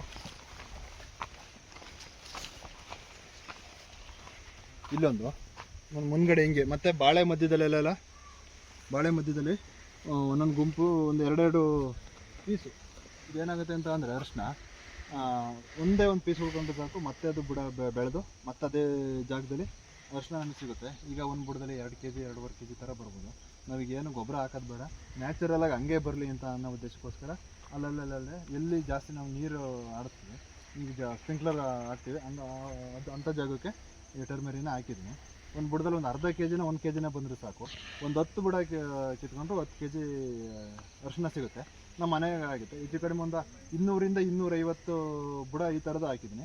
ನೆಕ್ಸ್ಟ್ ಇಯರ್ ಇದನ್ನು ಕಿತ್ತಾಗ ಏನು ಮಾಡ್ತೀವಿ ಅಂತ ಅಂದರೆ ಇದನ್ನು ಒಂದು ಪೀಸು, ಒಂದು ಗಿಡದಲ್ಲಿರೋ ಒಂದೇ ಒಂದು ಸಣ್ಣ ಪೀಸು ಅದೇ ಜಾಗದಲ್ಲಿ ಬಿಟ್ಟು ಹಂಗೆ ಮಣ್ಣು ಮುಚ್ಚಿಬಿಟ್ರೆ ಮತ್ತಿನ್ನು ಆಫ್ಟರ್ ಇಯರು ಸೇಮ್ ಇದೇ ಥರ ಮತ್ತೆ ಅದೇ ಥರ ಬುಡ ಆಗುತ್ತೆ. ಮತ್ತೆ ನಮಗೆ ನೆಕ್ಸ್ಟ್ ಇಯರ್ ಆಚೆಗೆ ಮತ್ತೆ ಅರಿಶಿನ ಸಿಗುತ್ತೆ. ವರ್ಷ ಹಿಂಗೆ ನಾವು ಮತ್ತೆ ಕೀಳೋದು, ಉಳುಮೆ ಮಾಡೋದು, ಪ್ಲಾಂಟೇಶನ್ ಮಾಡೋದು ಖರ್ಚು ಬರುತ್ತೆ. ಈ ಥರ ಪದ್ಧತಿಲಿ ಕೆಲವು ಕಡೆ ನೋಡ್ಕೊಬಂದೆ. ಈ ಥರ ಪದ್ಧತಿಲಿ ಬಂದರೆ ಯಾವುದೇ ಖರ್ಚಿಲ್ದಂಗೆ ನಮ್ಮ ಮನೆಗೆ ಅರಿಶಿನ ಆಗುತ್ತೆ. ಪ್ಲಸ್ ಜಾಸ್ತಿ ಬಂದರೆ ಮಾರ್ಕೆಟಿಂಗ್ ಮಾಡ್ಬೋದು, ಪೌಡ್ರು ಕೂಡ ಮಾಡ್ಬೋದು, ಅಥವಾ ಬೇಯಿಸ್ಬಿಟ್ಟು ಹಂಗೆ ಬೇಕಾದ್ರೂ ಕೊಡ್ಬೋದು. ಅದೆಷ್ಟಾದರೂ ಬರಲಿ, ಇಳುವರಿ ಕಡಿಮೆ ಆದರೂ ಪರವಾಗಿಲ್ಲ, ಮೆನ್ಯೂರ್ ಇಲ್ದಂಗೆ ಬೆಳಿಬೇಕು ಅನ್ನೋ ಉದ್ದೇಶಕ್ಕೆ ಆ ಥರ ಅಲ್ಲಲ್ಲೇ ಹಾಕಿದ್ವಿ. ಪ್ಲಸ್ ಮತ್ತು ಆ ಕಡೆ ಎಲ್ಲ ಬಾಳೆ ಹಾಕಿದ್ದೀವಲ್ಲ, ಬಾಳೆ ಮಧ್ಯಕ್ಕೂ ಕೂಡ ಹಾಕಿದ್ವಿ. ಇಲ್ಲಿ ಗ್ರೀನ್ ಮಲ್ಚಿಂಗ್ ಏನೈತೆ, ಈ ಉರುಳಿ ಕಡೆನೂ ಅಲ್ಲಲ್ಲೇ ಈ ಬಾಳೆ ಮಧ್ಯದಲ್ಲಿ ಒಂದೊಂದು ಅರಿಶಿನ 2 ಪೀಸ ಹಾಕೊಬಂದಿದ್ದೀನಿ. ಅಲ್ಲಿ ನೀರು ಹೊಡೆಯೋದ್ರಿಂದವ ಅದು ಅರಿಶಿನ ಈ ಜಾಗದಲ್ಲೂ ಬರುತ್ತೆ. ಒಂದು ಬುಡದಲ್ಲಿ ಅರ್ಧ kg 1 kg ಮಾಮೂಲಿ ಕಿತ್ಕೋತೀವಿ, ಅದನ್ನು ಪೌಡ್ರ್ ಮಾಡ್ಕೊಂಡು ನಮ್ಮ ಮನೆಗೆ ಯೂಸ್ ಮಾಡ್ತೀವಿ. ಆ ಉದ್ದೇಶಕ್ಕೋಸ್ಕರ ಅರಿಶಿನ ಹಾಕಿದ್ದೀನಿ. ಅಣ್ಣ, ತೋಟ ಮಾಡಿದಿರಲ್ಲ ನೀವು, ಅದಕ್ಕೆ ಯಾವ ಥರ ನೀರಾವರಿ ಇದು ಮಾಡಿದಿರಿ ನೀವು? ನೀರಾವರಿ ಯಾವ ಥರ? ನಮ್ಮದು ಟೋಟಲ್ ಇಲ್ಲಿ 15 ಎಕರೆ ತೋಟ. 15 ಎಕರೆ ತೋಟಕ್ಕೆ 4 ಬಾವಿ ಇದೆ. 4 ಬಾವಿಗೂ ಕೂಡ ಏನು ಮಾಡಿದ್ದೀವಿ ಅಂದರೆ, ಮುಂಚೆ ಫ್ಲಡ್ ಇರಿಗೇಷನ್ ಮಾಡ್ತಿದ್ದು. ಫ್ಲಡ್ ಇರಿಗೇಷನಿಂದ ತೆಂಗು ಕಾಯಿಲೆ ಮತ್ತು ನೀರು ಜಾಸ್ತಿ ಕೇಳುತ್ತೆ. ಡ್ರಿಪ್ಪು ಅಥವಾ ಜೆಟ್ ಇರಿಗೇಷನಿಂದ ಹೇಳಿದ್ರೆ ನೀರು ಸೇವ್ ಆಗುತ್ತೆ, ಮತ್ತು ಉಳುಮೆ ತೇವಾಂಶನ ಕಾಪಾಡಬೇಕು ನಾವು. ಈಗ ನಾವು ಅಲ್ಲಿ ಸಂತೋಷ್ ಅವರು, ಬಸವರಾಜ್ ಅವ್ರ ತೋಟನ ಅವ್ರ ಹತ್ರ ಏನು ಕಲ್ತ್ಕೊಂಬಂದೆ ಅಂತ ಅಂದರೆ, ನಾವು ಮುಂಚೆ ಏನು ಮಾಡಿವೋ ಫ್ಲಡ್ ಇರಿಗೇಷನ್ ಮಾಡಿವೋ, ಪ್ರತಿ ಒಂದೊಂದು ತುಂಡಿಗೂ ನೀರು ತುಂಬ ಹಾಕೊಂಡು ಹೋಗಿವೋ. ಅದು ತಪ್ಪಾಗುತ್ತಂತೆ. ಏಕೆಂದರೆ ರೋಗ ಬರೋದು ಜಾಸ್ತಿ ನೀರು ನಿಲ್ಲೋದ್ರಿಂದ. ಪ್ಲಸ್ ಭೂಮಿ ಗಟ್ಟಿಯಾಗುತ್ತಂತೆ. ಭೂಮಿ ಎಷ್ಟು ಲಳುವಾಗಿರುತ್ತೋ, ಅಂದರೆ ಮೃದುವಾಗಿರುತ್ತೋ ಅಷ್ಟು ಕೂಡ ಬೆಳೆಗಳಿಗೆ ಅನುಕೂಲ. ಹೆಂಗೆ ಅಂದರೆ, ತೆಂಗು ಕಾಲು ಭಾಗ ಬೆರಿಲಿ ಉಸಿರಾಡಿದರೆ, ಅದನ್ನು ಉಸಿರಾಟ ಆಡಿದರೆ, ಮುಕ್ಕಾಲು ಭಾಗ ಅದು ಬೇರಲ್ಲಂತೆ, ಅದು ಉಸಿರಾಡೋದು. ಅದನ್ನು ತಿಳ್ಕೊಂಡೆ. ಹಂಗಾಗಿ ನೀರು ನಿಂತ್ಕೊಂಡ್ರೆ ಅದು ಭೂಮಿ ಒಳಗಡೆ ಗಾಳಿ ಆಡಲ್ಲ, ಅದಕ್ಕೆ ಪೋಷಕಾಂಶ ತೊಗೊಳಕ್ಕಾಗಲ್ಲ. ಏನು ಗಾಳಿನ ಅದ್ರ ಉಸಿರಾಡೋಕ್ಕೆ ಕಡಿಮೆ ಆಗುತ್ತೆ ಅದು ತೆಂಗು. ಅದರಿಂದ ಏನು ಮಾಡಬೇಕು ಅಂದರೆ, ಉಳುಮೆ ತೇವಾಂಶ ಕಾಪಾಡಬೇಕಂತ. ಯಾವಾಗಲೂ ಹದವಾಗಿರ್ಬೇಕು, ಈ ಭೂಮಿ ಹದವಾಗಿರ್ಬೇಕು. ಹಂಗಾಗಿ ಅಲ್ಲಿ ತಿಳ್ಕೊಂಡು ಬಂದಮೇಲೆ ನಾನು ಫ್ಲಡ್ ಇರಿಗೇಷನ್ ಮಾಡೋದು ಬಿಟ್ಬಿಟ್ಟು, ನನಗೆ RSPಯಿಂದವ ಸ್ಪ್ರಿಂಕ್ಲರ್ಗೂ ಪೈಪ್ ಕಟ್ಬಿಟ್ಟು, ಸ್ಪ್ರಿಂಕ್ಲರ್ ಮತ್ತು ಪೈಪ್ನ ತಂದುಬಿಟ್ಟು ಪ್ರತಿ ಬಾವಿಲೂ ಕೂಡ ಪ್ರತಿದಿನ ಒಂದೊಂದು ಲೈನ್ ಜೆಟ್ ಹಾಕೊಂಡು ಸ್ಪ್ರಿಂಕ್ಲರಲ್ಲೇ ಪ್ರತಿ ಜಾಗಕ್ಕೂ ನೀರು ಕೊಡ್ತೀವಿ. ಸ್ಪ್ರಿಂಕ್ಲರ್ ಕೊಡೋದ್ರಿಂದ ಏನಾಗುತ್ತೆ, ಪ್ರತಿ ಜಾಗನೂ ಕೂಡ ನೆನೆಯುತ್ತೆ. ಈಗ ಒಂದು ತೆಂಗು ಮರ ಇಲ್ಲಿದ್ದರೆ ಅದು 5 ಅಡಿ 10 ಅಡಿವರೆಗೂ ಬೇರು ಅದರ ಬೆಳ್ಕೊಂಡು ಹೋಗಿರುತ್ತೆ. ಈ ಪ್ರತಿ ಜಾಗಕ್ಕೂ ನೀರಾಗಿರೋದ್ರಿಂದ ಪ್ರತಿ ಬೇರಿಗೂ ನೀರು ಸಿಗುತ್ತೆ, ತೆಂಗಿಗೆ ಡೆವಲಪ್ ಆಗುತ್ತೆ. ಮತ್ತು ಪ್ಲಸ್ ಅಡಿಕೆ ಹಾಕಿರೋದ್ರಿಂದ ಅಡಿಕೆಗೂ ನೀರಾಗುತ್ತೆ, ಬಾಳೆ ಹಾಕಿರೋದ್ರಿಂದ ಬಾಳೆಗೂ ನೀರಾಗುತ್ತೆ. ಜಾಸ್ತಿ ನೀರು ನಿಲ್ಲಿಸೋದ್ರಿಂದ ಭೂಮಿ ಹಾಳಾಗುತ್ತೆ, ಮತ್ತು ಎರೆಹುಳು ಕಡಿಮೆ ಆಗುತ್ತೆ. ಎರೆಹುಳು ಅವ್ರು ಹೇಳಿದ ಪ್ರಕಾರ ಒಂದು 5 ಅಡಿ 8 ಅಡಿ 10 ಅಡಿವರೆಗೂ ಡೀಪು ಕರ್ಕೊಂಡು ಕೆಳಗಡೆ ಹೋಗುತ್ತಂತೆ. ಮತ್ತು ಬೇರೆ ಓಲ್ ಮಾಡ್ಕೊಂಡು ಮೇಲೆ ಬರುತ್ತೆ. ಆ ಓಲಲ್ಲಿ ಗಾಳಿ ಆಡುತ್ತೆ, ಅದು ಭೂಮಿಗೆ ಒಳ್ಳೆಯದು ಅಂತ ಅವ್ರು ಹೇಳಿದ್ದು. ಹಂಗಾಗಿ ನಾನು ಆವತ್ತಿಂದ ಫ್ಲಡ್ ಇರಿಗೇಷನ್ ನಿಲ್ಲಿಸ್ಬಿಟ್ಟು ಇಲ್ಲಿ ನೋಡ್ತೀನಿ, ತೋರಿಸ್ತೀನಿ. ಉರುಳಿ ಚೆಲ್ಬಿಟ್ಟಿದ್ದೀನಿ, ಗ್ರೀನ್ ಮಲ್ಚಿಂಗ್ಗೆ ಫುಲ್ ಉರುಳಿ ಚೆಲ್ಬಿಟ್ಟಿದ್ದೀನಿ. ಚೆನ್ನಾಗಿ ಉರುಳಿ ಬೆಳೆದಿದೆ ಆಲ್ರೆಡಿ. ಇದಕ್ಕೆ ಒಂದೊಂದ್ಸಲ ರೋಟ್ರ್ ಹಾಕತ್ತೀವಿ. ರೋಟ್ರ್ ಹಾಕಿ ಭೂಮಿ ಒಳಗಡೆ ಸೇರಿಸೋದ್ರಿಂದ ನಮಗೆ ಯಾವುದೇ ಗೊಬ್ಬರ ಹೊರಗಡೆಯಿಂದ ಗೊಬ್ಬರ ತಂದು ಹಾಕೋಂಗಿಲ್ಲ. ಈ ಹಸಿರೆಲ್ಲ ಗೊಬ್ಬರ ನಮ್ಮ ತೋಟಕ್ಕಾಗುತ್ತೆ. ಈಗ ಏನು ಜಟ್ಟು ಹೊಡಿತೇವೋ ಇದೇ ಥರ ನಾವು ಪ್ರತಿ ತೋಟದ, ನಾವು 15 ಎಕರೆ ತೋಟಕ್ಕೂ ನಾನು ಪ್ರತಿದಿನ ಜಟ್ಟು ಒಂದೊಂದು ಲೈನ್ ಪ್ರತಿ ಬಾವಿದು ಕೂಡ ಒಂದೊಂದು ನೆಕ್ಸ್ಟ್ ಚೇಂಜ್ ಮಾಡ್ಕೊಂಡು ಸ್ಪ್ರಿಂಕ್ಲರಲ್ಲಿ 15 ಎಕರೆಗೂ ನೀರು ಹೊಡಿತಿದ್ದೀನಿ. ಬಾಳೆಗೂ ಇದಕ್ಕೆ ಹೊಡಿತಿದ್ದೀನಿ, ಅಡಿಕೆಲೂ ಇದಕ್ಕೆ ಹೊಡಿತಿದ್ದೀನಿ, ತೆಂಗುಗೂ ಇದರಲ್ಲೇ ಸ್ಪ್ರಿಂಕ್ಲರನ್ನು ನೀರು ಕೊಡ್ತಾಯಿದ್ದೀನಿ. ಪ್ರತಿದಿನ ಇದೇ ಥರ ನಾನು ನೀರಾವರಿ 15 ಎಕರೆ ತೋಟಕ್ಕೂ ಇದು ಮಾಡಿದ್ದೀನಿ. ನೀರು ಸೇವ್ ಆಗುತ್ತೆ, ಭೂಮಿ ಗಟ್ಟಿ ಆಗೋದು ಕಡಿಮೆ ಆಗುತ್ತೆ, ಉಳುಮೆ ತೇವಾಂಶನ ಕಾಪಾಡ್ಕೋಬೋದು. ಏನು ಭೂಮಿ ಜಾಸ್ತಿ ಹಾಳಾಗಲ್ಲ, ನೀರು ಸೇವ್ ಆಗುತ್ತೆ ಇದರಿಂದ. ನೀರು ಕಡಿಮೆ ಇದ್ದರೆ ಡ್ರಿಪ್ಗೆ ಹೋಗ್ಬೋದು, ನೀರು ಜಾಸ್ತಿ ಇರೋದ್ರಿಂದ ಇನ್ನು ಸ್ಪ್ರಿಂಕ್ಲರು ಉತ್ತಮ. ಪ್ರತಿ ಜಾಗಕ್ಕೂ ನೀರು ಆಡುತ್ತೆ, ಪ್ರತಿ ಬೆಳೆಗೂ. ನಾನು ಅದಕ್ಕೋಸ್ಕರನೇ ಎಲ್ಲ ಕಡೆನೂ ಅರಿಶಿನೂ ಹಾಕಿರೋದು, ಎಲ್ಲ ಕಡೆ ಬಾಳೆನೂ ಹಾಕಿರೋದು, ಮತ್ತು ಇನ್ನು ಇದು ಅಡಿಕೆನೂ ಹಾಕಿರೋದು. ಎಲ್ಲಕ್ಕೂ ಒಂದೇ ಇದೇ ಥರ ಮಾಡೋದ್ರಿಂದ ಎಲ್ಲ ಬೆಳೆಗೂ ಸ್ಪ್ರಿಂಕ್ಲರಿಂದಲೇ ನೀರಾಗುತ್ತೆ. ಈ ಥರ ನಾವು ನೀರಾವರಿ 15 ಎಕರೆಗೂ ತೋಟಕ್ಕೂ ನೀರಾವರಿ ಇದೇ ಥರ ಮಾಡ್ತೀವಿ, ಪ್ರತಿದಿನ ಮಾಡ್ತೀವಿ. ಅಣ್ಣ ತೆಂಗು ಬೆಳೀತಿದ್ರಲ್ಲ, ತೆಂಗು ಬೆಳೆ ಬಗ್ಗೆ ಸ್ವಲ್ಪ ಮಾಹಿತಿ ಹೇಳಿ. ತೆಂಗು ನಮ್ಮದು ಟೋಟಲು 650 ಗಿಡ ತೆಂಗಿದೆ. ನಮ್ಮ ತಾತಾರ ಕಾಲದಿಂದ ಅವಾಗ ಹಳೆ ಮರಗಳಿದ್ದಾವೆ. ಇಲ್ಲಿ ನೋಡ್ತಾ ಇರ್ಬೋದು, ಇವೆಲ್ಲ ಮುಂಚೆ ಹಾಕಿರೋ ತೆಂಗಿನ ಮರಗಳು ಒಂದು 600-650 ಗಿಡ. ಪ್ಲಸ್ ಈಗ ಹೋದ ವರ್ಷ ಏನು ಮಾಡಿದೆ ಅಂತ ಅಂದರೆ, ಈಗ ಹಳೆ ಮರಗಳು ಎಲ್ಲೆಲ್ಲ ಇದಾವೋ ಅಲ್ಲೆಲ್ಲ ಹೊಸ್ದಾಗಿ ನಾವು ಸಸಿ ಕಟ್ತೋ 270 ಸಸಿ ಹೊಸ್ದಾಗಿ ಹಾಕಿದ್ವಿ. ಈಗ ಟೋಟಲ್ ಒಂದು 850ರಿಂದ 870 ಸಸಿ ಆಗವೆ. ಈಗ ಅಲ್ಲೆಲ್ಲ ಕಾಣವೆಲ್ಲ ಹಳೆ ಮರಗಳು. ಅವಕ್ಕೂ ಅಷ್ಟೇ ನಾವು ಮುಂಚೆಯಿಂದಲೂ ಮೆನ್ಯೂರು ಏನೂ ಹಾಕಿಲ್ಲ. ಮಾಮೂಲಿ ಈಗ ಮುಂಚೆ ದನಗಳಿಗೆ ಹಸುಗಳಿಗೆ ಜೋಳ ಪಳ ಬೆಳೆವು, ಜೋಳ ಬೆಳೆದಾಗ ಮಾತ್ರ ಅಲ್ಲಿ ಗೊಬ್ಬರ ಹಾಕೋದು, ಈ ಥರ ಮಾಡಿವು. ಈಗ ಅದಕ್ಕೆ ಮೆನ್ಯೂರು ಕೊಡಲೇಬಾರ್ದು ಅಂತಲೇ ತೋಟಕ್ಕೆ ಜೋಳನೂ ಚೆಲ್ತಾಯಿಲ್ಲ, ಹಸುಗಳಿಗೆ ಮೇವು ಬೇರೆ ಕಡೆ ಬೆಳ್ಕೊತೀವಿ, ಹಸುಗಳು ಇರೋದ್ರಿಂದ ಬೇರೆ ಕಡೆ ಬೆಳ್ಕೊತೀವಿ. ಇದಕ್ಕೆ ಬರೀ ಗ್ರೀನ್ ಮಲ್ಚಿಂಗು ಉರುಳಿ ಚೆಲ್ಬಿಟ್ಟು ಬರೀ ಗ್ರೀನ್ ಮಲ್ಚಿಂಗು ಪ್ಲಸ್ ಕೊಡಿಕೆ ಗೊಬ್ಬರ ಮತ್ತು ಸ್ಪ್ರಿಂಕ್ಲರು, ಈ ಥರ ಇದು ಈ ಮರಗಳೆಲ್ಲ ಒಂದು 650 ಇದೆ. ಪ್ಲಸ್ ಇನ್ನೊಂದು ನಾವು ಹೋದ ವರ್ಷ ನಾವು ಪ್ಲಾಂಟ್ ಮಾಡಿರೋದು ಒಂದು 250-270 ತೆಂಗಿನ ಸಸಿ. ಇವು ಆಲ್ರೆಡಿ ಇನ್ನೂ ಒಂದು 5ರಿಂದ 6 ವರ್ಷ ಬೇಕು ಫಸಲು ಕೊಡೋಕೆ. ನಮಗೆ ಒಂದು 6 ವರ್ಷ ಬೇಕೇ ಬೇಕು. ಇದು ಹೋದ ವರ್ಷ ಆಗಿರೋ ಪ್ಲಾಂಟು. ಇವೆಲ್ಲ ಮುಂಚೆಯಿಂದ 40 ವರ್ಷ 50 ವರ್ಷದ ಮರಗಳು ಇದ್ದಾವೆ, 30 ವರ್ಷದ ಮರಗಳು ಇದ್ದಾವೆ ನಮ್ಮ ತೋಟದಲ್ಲಿ. ಆಲ್ರೆಡಿ ನಮ್ಮ ತಾತಾರ ಹಾಕಿರೋವು 40 ವರ್ಷ 50 ವರ್ಷದ ಮೇಲ್ಗಡೆ ಮರಗಳವೆ, 60 ವರ್ಷದವು ಇದ್ದಾವೆ. ಇನ್ನು 30 ವರ್ಷ 20 ವರ್ಷದ ಮರಗಳು ಇವಿದಾವೆ. ಇವೆಲ್ಲ ಸಣ್ಣ ಸಸಿಗಳು ಹೋದ ವರ್ಷ ಹಾಕಿರೋದು 250ರಿಂದ 270 ಸಸಿ. ಈ ಬ್ಯಾಚ್ನ ಸಸಿಗಳು ನಮ್ಮ ತೋಟದಲ್ಲಿ 250ರಿಂದ 270 ಸಸಿ ಈ ಬ್ಯಾಚ್ನವು ಇದ್ದಾವೆ. ಇವೆಲ್ಲ ಟೋಟಲ್ ಇದ್ದರೆ 850ರಿಂದ 870 880 ಸಸಿ ತೆಂಗಿನ ಮರಗಳು ಹಾಕಿವೆ.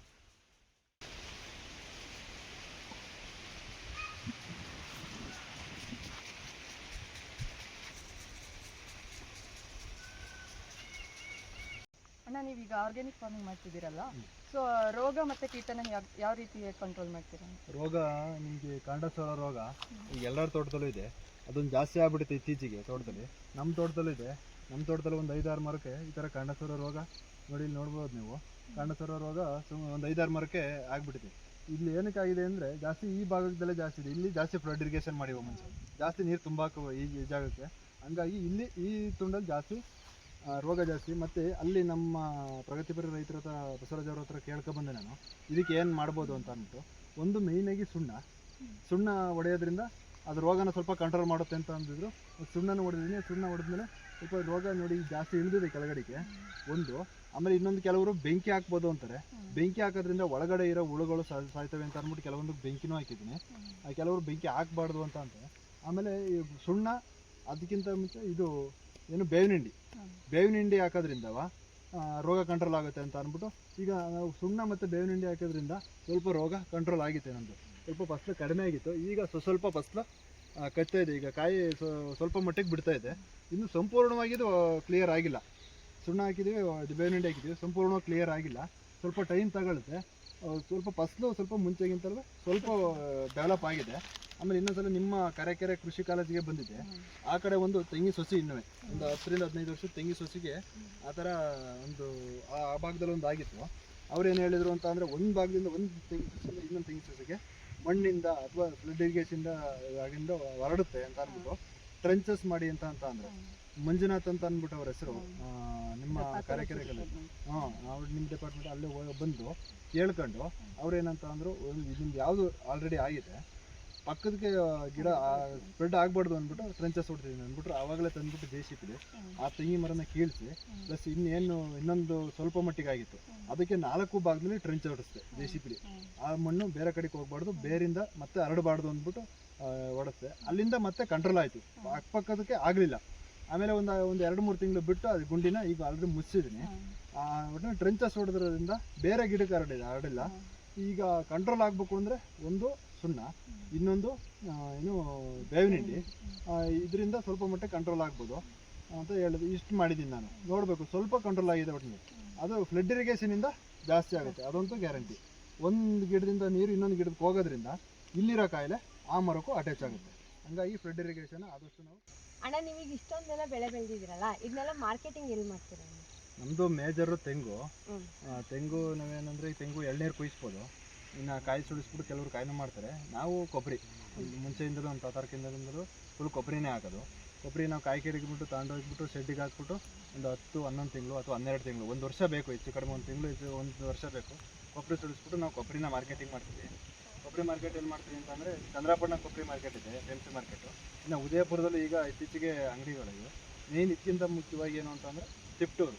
ನಮ್ಮ ಮುಂಚೆ ಚಂದ್ರಾಪಟ್ಟಣಕ್ಕೆ ನಮ್ಮ ತಾತಾರ ಕಾಲದಲ್ಲಿ ತಿಪ್ಟೂರು ತಗೊಂಡೋಗೋರು, ಮಧ್ಯದಲ್ಲಿ ಚಂದ್ರಾಪಟ್ಟಣ ಕೊಡಿವು. ಈಗ 2 ವರ್ಷದಿಂದ ತಿಪ್ಟೂರಿಗೆ ತಗೊಂಡೋಗ್ತೀವಿ. ತಿಪ್ಟೂರು ದೊಡ್ಡ ಮಾರ್ಕೆಟು, ಏಷ್ಯಾಗೆ ನಂಬರ್ 1 ಕೋಕೋನಟ್ ಮಾರ್ಕೆಟ್ ಅದು, ಕೊಬ್ಬರಿ ಮಾರ್ಕೆಟ್ ಅದು. ಹಂಗಾಗಿ ತಿಪ್ಟೂರಿಗೆ ತಗೊಂಡೋಗ್ತೀವಿ. ಅಲ್ಲಿ ವಾರಕ್ಕೆ 2 ದಿನ, ಸೋಮವಾರ ಮತ್ತು ಬುಧವಾರ 2 ದಿನ ಹರಾಜಾಗುತ್ತೆ. 2 ದಿನ ರೇಟ್ ಫಿಕ್ಸ್ ಆಗುತ್ತೆ ರೈತರಿಗೆ ಎಷ್ಟು ಅಂತ. ಈಗ ಮುಂಚೆ ಏನಂದರೆ ಒಂದೇ ರೇಟ್ ಇತ್ತು. ಈಗ ಪ್ರತಿ ಟ್ರೇಡರ್ಸ್ಗೂ ಅಂಗಡಿಗೆ ಚೇಂಜ್ ಆಗ್ತಾ ಇರುತ್ತೆ ರೈಟ್. 100 ರೂಪಾಯಿ ಜಾಸ್ತಿ ಇರುತ್ತೆ, 100-200 ಕಡಿಮೆ ಇರುತ್ತೆ ಕೆಲವೊಂದು ಅಂಗಡಿಲಿ. ಆ ಥರ ಮಾಡಿಬಿಟ್ರೆ ಮುಂಚೆ ಶನಿವಾರ ಮತ್ತು ಗುರುವಾರ ಟ್ರೇಡ್ ಆಗೋದು, ಈಗ ಸೋಮವಾರ ಮತ್ತು ಬುಧವಾರ ಟ್ರೇಡ್ ಆಗುತ್ತೆ. 2 ದಿನ ಟ್ರೇಡ್ ಆಗುತ್ತೆ. ಅಲ್ಲಿ ಏನು ಮಾರ್ಕೆಟ್ ರೇಟ್ ಆಗುತ್ತೋ ಅದೇ ಆ ಮಾರ್ಕೆಟು ಚಂದ್ರಾಪಟ್ಟಣ FMC ಮಾರ್ಕೆಟಲ್ಲೂ ಕೂಡ ಅದೇ ರೇಟ್ ಕೊಡ್ತಾರೆ. ಇಲ್ಲಿಗೂ ಕೆಲವು ರೈತರು ಬಿಡ್ತಾರೆ, ನಾವು ಬಿಡ್ತಿರೋದು ತಿಪ್ಟೂರಿಗೆ. ಹಂಗಾಗಿ ಅದನ್ನು ಅಲ್ಲೇ ತಗೊಂಡೋಗ್ಬಿಡ್ತೀವಿ. ಪ್ಲಸ್ ಇನ್ನೊಂದು ಬಾಳೆ ಇಲ್ಲೇ ಲೋಕಲ್ ಮಾರ್ಕೆಟು ಚಂದ್ರಾಪಟ್ಟಣ ಕೊಡ್ತೀವಿ, ಅಥವಾ ಉದಯಪುರದಲ್ಲೇ ನಮ್ಮ ಸ್ನೇಹಿತರ ಅಂಗಡಿ ಇದೆ ಅಲ್ಲಿ ಕೊಡ್ತೀವಿ. ಇನ್ನು ಅಡಿಕೆ ಇನ್ನೂ ಬಂದಿಲ್ಲ. ಇನ್ನು ಅದು ಬಿಟ್ಟರೆ ಮೇನ್ ನಮಗೆ ಕೋಕೋನಟ್ ತೆಂಗುದೆ, ಅದು ತಿಪ್ಟೂರು ಮಾರ್ಕೆಟಿಗೆ ತಗೊಂಡು ಹೋಗ್ತೀವಿ. ತಿಪ್ಟೂರು ಮಾರ್ಕೆಟ್ ವಾರಕ್ಕೆ 2 ದಿನ ಅಲ್ಲಿ ಮಾರ್ಕೆಟಿಂಗ್ ಮಾಡ್ತೀವಿ. ಇನ್ನು ನಿಮ್ಮ ಬೆಳೆಗೆ ಸರಿಯಾಗಿ ಬೆಲೆ ಸಿಗ್ತಾ ಇದೆಯಾ? ಈಗ ತೆಂಗುಗೆ ಈಗ ಆಲ್ರೆಡಿ ಈಗ ಪ್ರೆಸೆಂಟಲ್ಲಿ ಒಳ್ಳೆ ಬೆಲೆ ಇದೆ. ಈಗ ಕೊಬ್ಬರಿಗೆ ಕ್ವಿಂಟಾಲ್ಗೆ 31-32 ಸಾವಿರ 33 ಸಾವಿರ ಗಂಟಲು ರೇಟ್ ಇದೆ. ಒಂದು 500 ರೂಪಾಯಿ ಪ್ರತಿ ಹರಾಜಲ್ಲೂ 200, 300, 500 ರೂಪಾಯಿ ವೇರಿಯೇಷನ್ ಆಗ್ತಾ ಇರುತ್ತೆ. ಮುಂಚೆ ಒಂದು ಟೈಮಲ್ಲಿ ಬರೀ 8,000 ಬಂದಿತ್ತು. ಆವಾಗ ಭಾಳ ಲಾಸ್ ಹೋದ್ರು ರೈತರಿಗೆ. 12,000, 15,000, 20,000, ಮಿನಿಮಮ್ ಒಂದು 20-25 ಸಾವಿರ ರೇಟ್ ಇದ್ದರೂ ಏನು ಸಮಸ್ಯೆ ಇಲ್ಲ. ಈಗ ಒಳ್ಳೆ ರೇಟ್ ಇದೆ. ಏಕೆಂದರೆ ಈಗ 3 ವರ್ಷದಿಂದ ತೆಂಗು ಫಸಲು ಕಡಿಮೆ ಆಯಿತು. ಹಲವರು ತಿಪ್ಟೂರು ಆಗಿರ್ಬೋದು, ತುಮಕೂರು ಡಿಸ್ಟಿಕ್ಗೆ ಜಾಸ್ತಿ ತೆಂಗು, ನಮ್ಮ ಹಾಸನಗಿಂತ ತಿಪ್ಟೂರು ಸೈಡೇ ಜಾಸ್ತಿ ತೆಂಗು ಮಾರ್ಕೆಟ್ ಆಗೋದು, ಜಾಸ್ತಿ ತೆಂಗಿರೋದೇ ಆ ಕಡೆ. ಇನ್ನೇನೆಂದರೆ 2-3 ವರ್ಷದಿಂದ ಬೆಳೆ ಕಡಿಮೆ ಆಯಿತು. ಎಲ್ಲ ಕಡೆ ಕಾಯಿ ಏನು ಬೆಳೆದಿದ್ದು ಅಲ್ಲ ಅರ್ಧಕ್ಕೆ 50% ಕೆಲವರು 10,000 ಕಾಯಿ ಕಿರಿದ್ರು 5,000 ಬಂದವೆ. ಆ ಥರ ನಮ್ಮದು ಕೂಡ ಫಸಲು ಕಡಿಮೆ ಆಯಿತು. ಏನಕ್ಕೆ ಅಂದರೆ ಈಗ 3ನೇ ವರ್ಷದ ಜಾಸ್ತಿ ನೀರು ನಿಂತು ಮಳೆಗಾಲ ಜಾಸ್ತಿಯಾಗಿ ಫುಲ್ ಪ್ರೊಡಿಗೇಷನ್ ನೀರು ನಿಂತು ಆವಾಗಲಿಂದ ಜಾಸ್ತಿ ಮರಗಳು ವೀಕ್ ಆಗ್ಬಿಟ್ಟು ಈಗ ನೆಕ್ಸ್ಟು ರೆಡಿ ನಮ್ಮೆಲ್ಲ ನೆಕ್ಸ್ಟ್ ಬರೋವಂಥ ಫಸಲು ಚೆನ್ನಾಗಿ ಕಟ್ಟೈತೆ. ಹಂಗಾಗಿ ತಿಪ್ಟೂರು ಇದು ಎಲ್ಲ ಕಡೆನೂ ಮಾರ್ಕೆಟ್ ಡೌನ್ ಆದ್ದರಿಂದ ರೇಟು ಒಳ್ಳೆ ರೇಟ್ ಐತಿ. ಈಗ ಕಾಯಿನೂ ಕೂಡ 50, 60, 40 ರೂಪಾಯಿ ಇದೆ, 45 ಇದೆ. ಈಗ ಹೋದ ವರ್ಷದಲ್ಲಿ 48ರಿಂದ 50 ಗಂಟೆ ಆಗೈತೆ ಅಂತ ಅಂತಿದ್ರು. ಕೊಬ್ಬರಿ 31ರಿಂದ 32 ಸಾವಿರ ಆಜು ಬಾಜು ಈಗ ಅಟ್ ಪ್ರೆಸೆಂಟ್ ರೇಟ್ ಐತಿ. ಸಾಕಿದ್ರಲ್ಲ, ಮೇವಿಗೆ ನೀವು ಯಾವ ರೀತಿ ವ್ಯವಸ್ಥೆ ಮಾಡಿದ್ದೀರಾ? ಇವಾಗ ನಾವು ಬೇರೆ ಕಡೆ ಸೂಪರ್ ನೇಪಿಯರ್ ಹಾಕೊಂಡಿದ್ದೀವಿ. ನಾವು ಮನೆ ಹತ್ರ ಇದೆ, ಕೊಡಿಕೆ ಮಾಡಿದ್ದೀವಿ ಮನೆ ಹತ್ರನೇ. ಅಲ್ಲಿ ಒಂದು 30 ಗುಂಟೆಗೆ ಸೂಪರ್ ನೇಪಿಯರ್ ಹಾಕೊಂಡಿದ್ದೀವಿ. ಮತ್ತು ಇನ್ನು ಗದ್ದೆ ಇದೆ, ಗದ್ದೆ ಅಲ್ಲೊಂದು 20 ಗುಂಟೆಯಿಂದ 1 ಎಕರೆ ಗದ್ದೆ ಇದೆ. ಗದ್ದೆಯಲ್ಲಿ ಮೈಸ್ ಬೆಳ್ಕೊತೀವಿ, ಜೋಳ ಬೆಳ್ಕೊತೀವಿ, ಅದನ್ನು ಸೇರೇಜ್ ಮಾಡ್ಕೊತೀವಿ. ಪ್ಲಸ್ ಒಂದು 30 ಗುಂಟೆ ಅಲ್ಲಿ ಶೆಡ್ ಹತ್ರ ಸೂಪರ್ ನೇಪಿಯರ್ ಹಾಕಿದ್ದೀನಿ. ಇಲ್ಲಿ ತೋಟದ ಹತ್ರನೂ ಈಗ ಮತ್ತೆ ಸೂಪರ್ ನೇಪಿಯರ್ ಹಾಕಿದ್ದೀನಿ. ಇದು ಬದು ಹಾಕ್ಸಿದ್ದೀನಿ. ನೀರು ತೋಟದಲ್ಲಿ ನೀರು ನಿಲ್ಲಕ್ಕೋಸ್ಕರ ಮಳೆಗಾಲದಲ್ಲಿ ಜಾಸ್ತಿ ಮಳೆ ಆದಾಗ ನೀರು ನಿಲ್ಲಕ್ಕೋಸ್ಕರ ನಾವು ಈಡು ಅಂತೀವಿ, ಬದು ಹಾಕ್ಸ್ಕೊಂಡಿದ್ದೀವಿ. ಅಲ್ಲಲ್ಲೇ ಒಂದು 12ರಿಂದ 13 ಬದು ಹಾಕ್ಸಿದ್ದೀನಿ. ಈ ಬದುಗಳಿಗೆಲ್ಲ ಏನು ಮಾಡಿದ್ದೀನಿ ಅಂತ ಅಂದರೆ ಇದ್ರ ಸೂಪರ್ ನೇಪಿಯರ್, ಇದ್ರ 2 ಕಡ್ಡಿ ಆ ಕಡೆ ಒಂದು ಭಾಗಕ್ಕೆ ಈ ಕಡೆ ಒಂದು ಭಾಗಕ್ಕೆ ಕಡ್ಡಿನ ನಮ್ಮ ಬೀಜನೇ ಇದು ಸೂಪರ್ ನೇಪಿಯರ್ ಅಂತ ಅಂದ್ಬಿಟ್ಟು ನಮ್ಮ ಸ್ನೇಹಿತರ ತೋಟದಲ್ಲಿ ಜಮೀನಲ್ಲಿತ್ತು. ಅವರು ಅಕ್ಷಯ ಕಲ್ಪದಿಂದ ತಂದು ಹಾಕಿದ್ರು. ಈಗ ನೇಪಿಯರಲ್ಲಿ ಸುಮಾರು ಥರ ಇದೆ, ಒಂದು 4-5 ಥರ ನೇಪಿಯರ್ ಇದೆ. ಮುಂಚೆ ಎಲ್ಲ ಒಂಥರ ಬೆಳೆ ಕಡ್ಡಿ ಅಂತಾರೆ, ಕೆಂಪು ಕಡ್ಡಿ ಅಂತಾರೆ. ಇದು ಸೂಪರ್ ನೇಪಿಯರ್. ಈ ಸೂಪರ್ ನೇಪಿಯರ್ ಏನು ಅಂತ ಅಂದರೆ ಈಗ ಮೈಸಲ್ಲಿ ಜೋಳದಲ್ಲಿ 10ರಿಂದ 12%, 13% ಪ್ರೋಟೀನ್ ಇರುತ್ತೆ. ಹಂಗಾಗಿ ಹಾಲು ಇಳುವರಿ ಜಾಸ್ತಿ ಹಸುಗಳಲ್ಲಿ. ಇದು ಅದರಷ್ಟು ಪ್ರೋಟೀನ್ ಇರಲ್ಲ, ಯಾವ್ದಾದ್ರು ಮೈಸಷ್ಟು ಜೋಳದಷ್ಟು ಪ್ರೋಟೀನ್ ಇರಲ್ಲ. ಒಂದು 7ರಿಂದ 8% ಪ್ರೋಟೀನ್ ಇರುತ್ತೆ. ಅದಕ್ಕಿಂತ 4% ಪ್ರೋಟೀನ್ ಕಡಿಮೆ. ಇನ್ನೊಂದೇನು ಅಂದರೆ ರೈತರಿಗೆ ಖರ್ಚು ಕಡಿಮೆ. ಇದು ಖರ್ಚು ಬರಲ್ಲ. ಅದು ಜೋಳಕ್ಕೆ ಉಳುಮೆ ಮಾಡಬೇಕು, ಜೋಳ ಹಾಕ್ಬೇಕು, ಔಷಧಿ ಹೊಡಿಬೇಕು, ಈಗೆಲ್ಲ ಬಿಳಿ ಸುಳ್ಳಿ ರೋಗ ಬೇರೆ, ಹಂಗಾಗಿ ಖರ್ಚು ಬರುತ್ತೆ.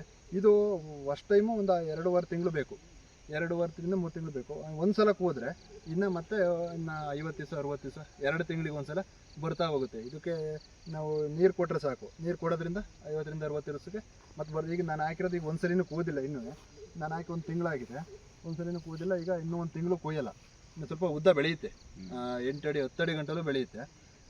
ಉದ್ದ ಬೆಳೆದ್ಮೇಲೆ ಒಂದು 7ರಿಂದ 8 ಅಡಿ ಬೆಳೆದ್ಮೇಲೆ ಇದನ್ನು ಒಂದ್ಸಲ ಕುಯ್ಕೊಂಡು ಆ ಬುಡ ಜಾಸ್ತಿ ಹೋಗುತ್ತೆ. ಈಗ ಏನು ಸಣ್ಣ ಬುಡ ಐತೆ ಈ ಕೂದಂಗೆ ಬುಡ ಹೊಡ್ತಾ ಬರುತ್ತೆ. ಅದೇ ಮಾಮೂಲಿ ರೈತರೆಲ್ಲ ಜಾಸ್ತಿ ಈ ಥರ ಬದು ಹಾಕ್ಸ್ಬಿಟ್ಟು ನಮ್ಮೂರಲ್ಲೂ ಇದೇ ಥರ ಸುಮಾರು ಜನ ಮಾಡೋರೆ.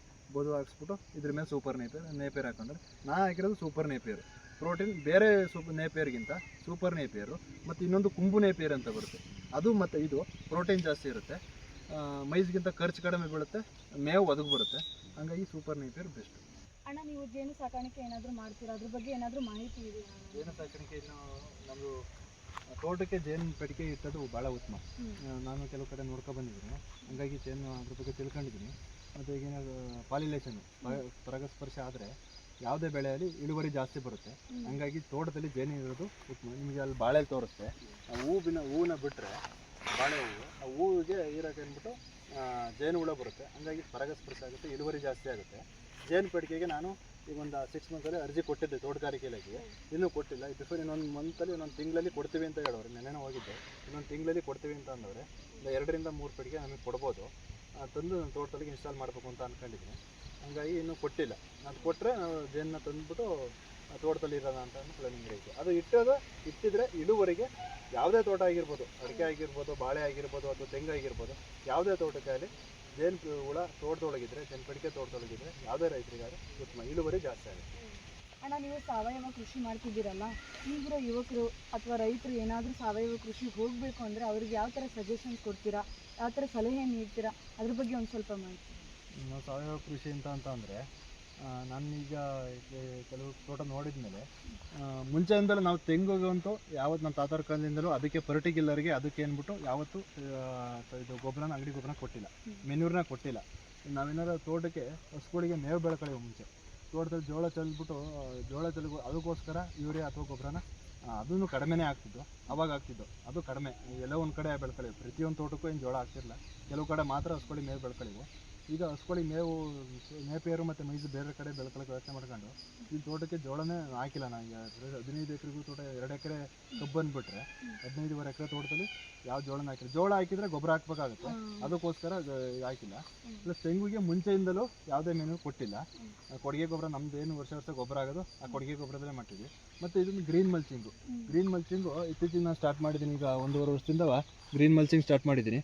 ಇದರಿಂದ ಏನಾಗುತ್ತೆ ಅಂತ ಅಂದರೆ ಸಾವಯವ ಇಂಗಾಲ ಜಾಸ್ತಿ ಆಗುತ್ತೆ, ಭೂಮಿಲಿ ಫಲವತ್ತತೆ ಜಾಸ್ತಿ ಆಗುತ್ತೆ, ಸಾವಯವ ಇಂಗಾಲ ಜಾಸ್ತಿ ಆಗುತ್ತೆ. ಸಾವಯವ ಇಂಗಾಲ ಜಾಸ್ತಿ ಆದರೆ ಯಾವುದೇ ಭೂಮಿಯಲ್ಲಿ ಯಾವುದೇ ಬೆಳೆಯಲ್ಲಿ ನಮಗೆ ಉತ್ತಮವಾಗಿ ಇಳುವರಿ ಆಗಿರ್ಬೋದು, ಮತ್ತು ಇದು ಇಳುವರಿ ಆಗಿರ್ಬೋದು.